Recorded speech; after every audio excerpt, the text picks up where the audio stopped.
Once a rising star in the world of professional wrestling, Chris Candido had it all. With impressive technical skills, he quickly made a name for himself in both WWF and ECW, and even managed to form a lifelong relationship with one of wrestling's most beloved divas. However, life took a turn for the worse when Candido's addiction issues came to light. His time in the WWF was cut short, and his relationship suffered, but Candido was determined to turn things around. He sought help for his addiction, and eventually got his life back on track. Things were looking up for Candido. He once again was back on a major national wrestling stage. He had the potential to become a top star again, and his relationship was back on solid ground. Sadly, tragedy struck when he passed away at the young age of 33, following what should have been a routine surgery. Candido's untimely death was a devastating loss for the wrestling community. He'll always be remembered as a talented wrestler with an infectious personality whose life was cut short far too soon.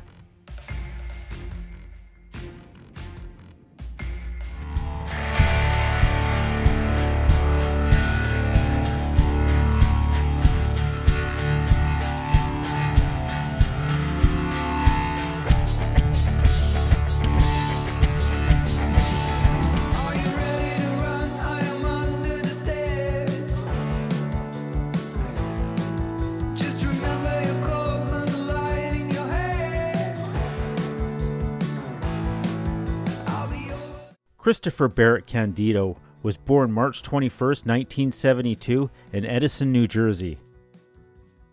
He was a grandson of Popeye Chuck Richards, a wrestler for the Worldwide Wrestling Federation from 1966 to 1974. He faced everyone from Don Leo Jonathan to Terry Funk, who would also wrestle Chris decades later. Funk would be one of the few men who could say he was in the ring with both a grandfather and his grandson. Chris Candido was an honor roll student as early as age 11.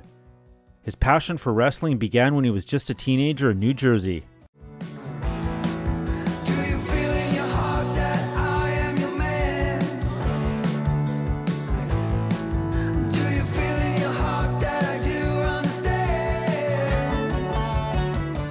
While attending Red Bank Catholic High School, he met and fell in love with Tammy Lynn Sitch, and the two began a lifelong relationship.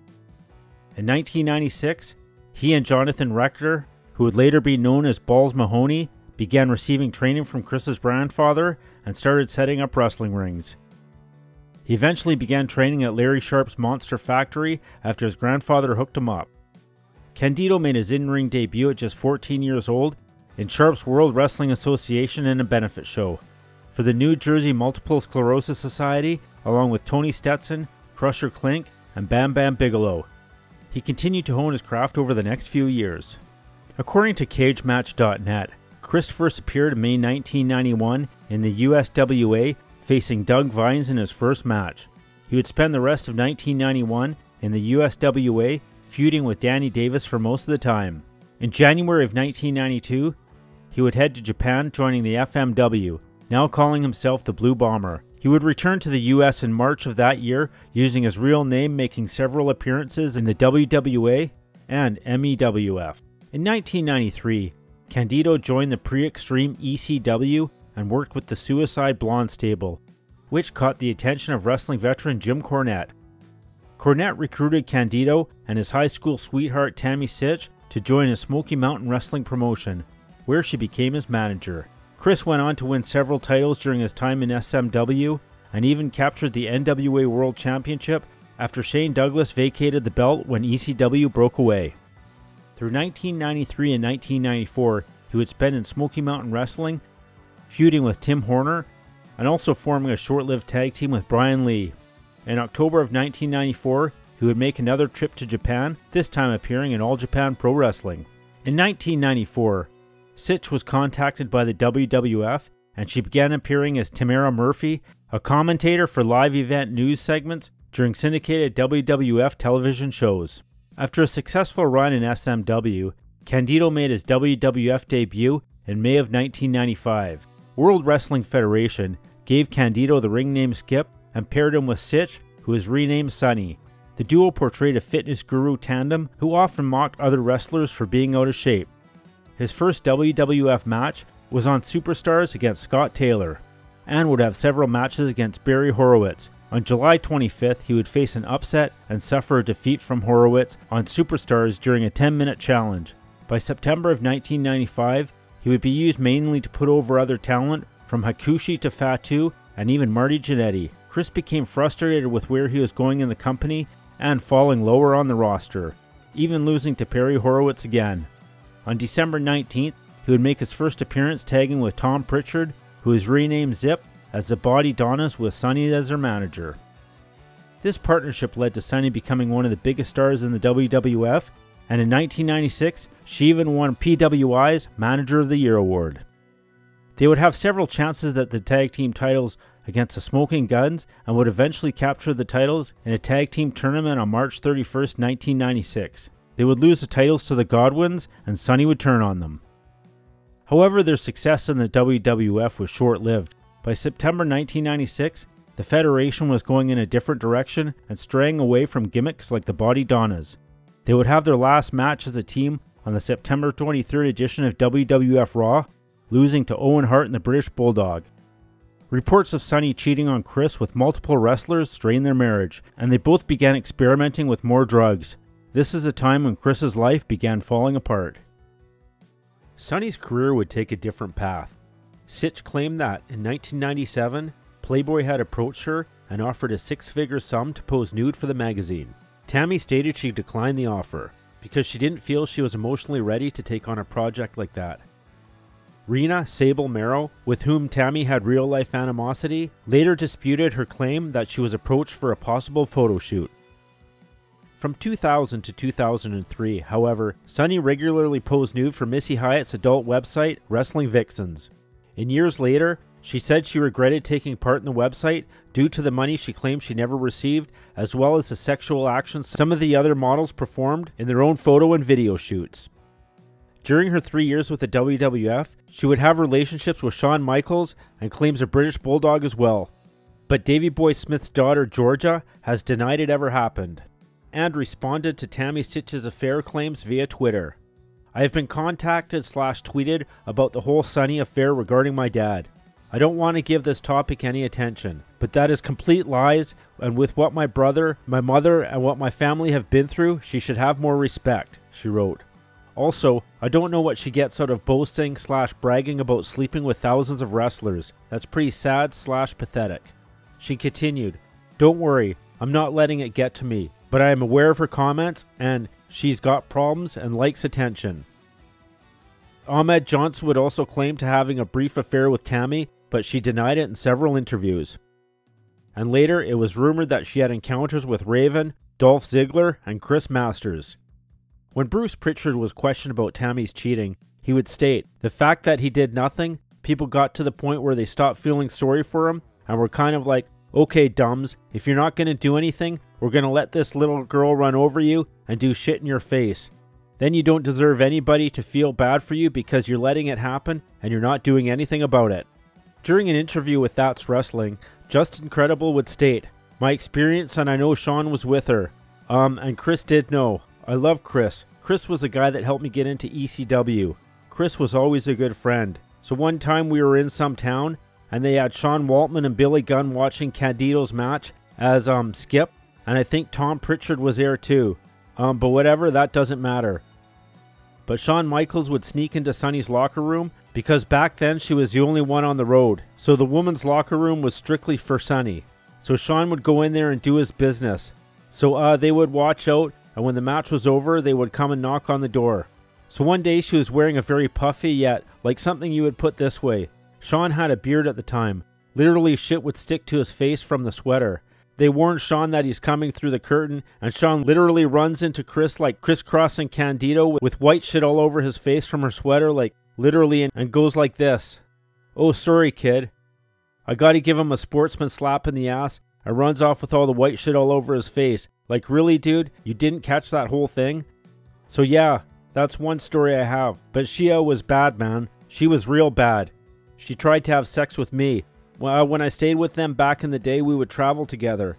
And one day, they stayed at my mom and dad's house, and we were doing house shows, and they returned the favor. I was staying with them at Tammy's mom's house, and when Chris was in the shower, Tammy came up to me with a towel on, and I was sleeping on the floor, and she took the thing off and said, "F me right here." And being that I'm at my friend's house, I played it off like it was a joke, like she was ribbing, and I put the covers over my head. I'm like, "Stop, leave me alone, ha ha ha." She was dead ass serious, bro.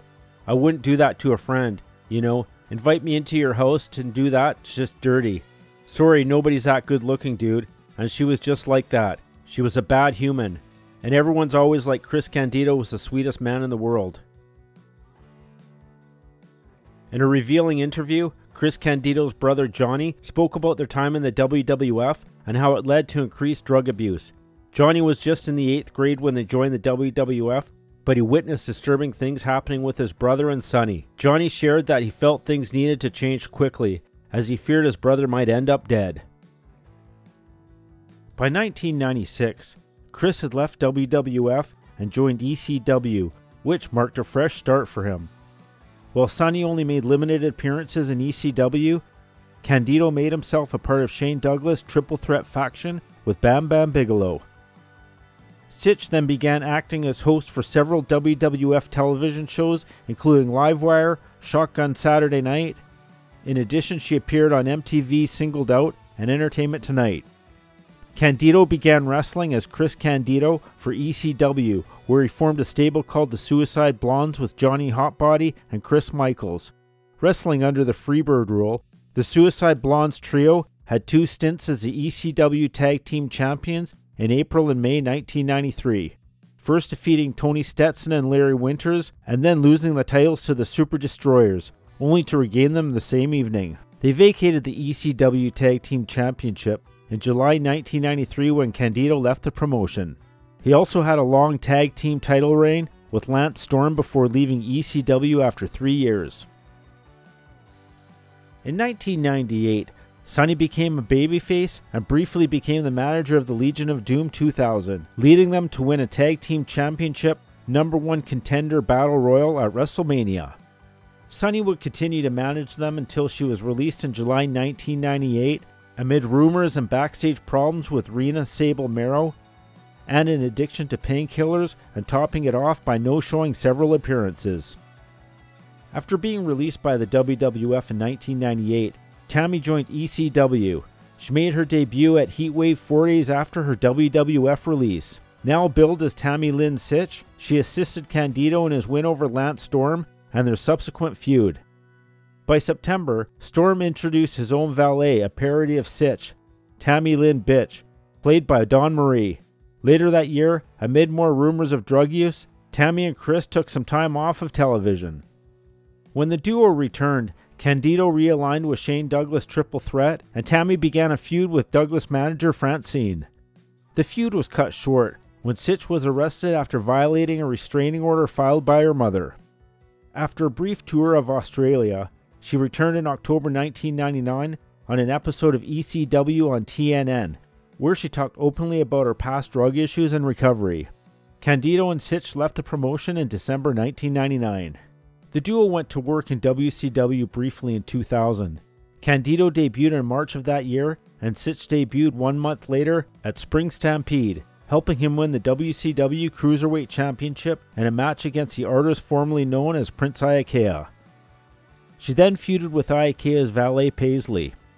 The short-lived feud came to a conclusion at Slamboree when the artist and Paisley stripped Sitch's dress off to reveal her undergarments after Candido defeated the artist in a singles match. Sitch and Candido then briefly feuded with Crowbar and Daphne. Candido later dropped the title, which marked the end of the couple's run with the company. As in the past, Sitch's departure was surrounded by rumors of drug abuse. After being released from WCW, the duo landed in Extreme Pro Wrestling, where she managed Candido to a title once again. Candido and Sitch parted ways with XPW and started touring other independent wrestling promotions, and in the spring of 2003, they moved to Puerto Rico and were set to work for International Wrestling Association. But Sabu convinced them to work for rival World Wrestling Council instead. After 6 months, the couple quit the promotion and headed back to the States. Upon their return to the States, they briefly lived with former ECW wrestler Hack Myers in his home in Florida. According to Johnny, Chris Candido was doing more and more drugs to block out the idea that Sonny was cheating on him. He desperately didn't want to believe it because he would come home every night and he literally had his unconditional love for her, Johnny said. He was so nice and naive, he would believe anything she told him. According to reports, Chris managed to regain control over his life. In a fortunate turn of events, he was given another opportunity to showcase his wrestling skills on a grand platform after signing with TNA Wrestling in 2005.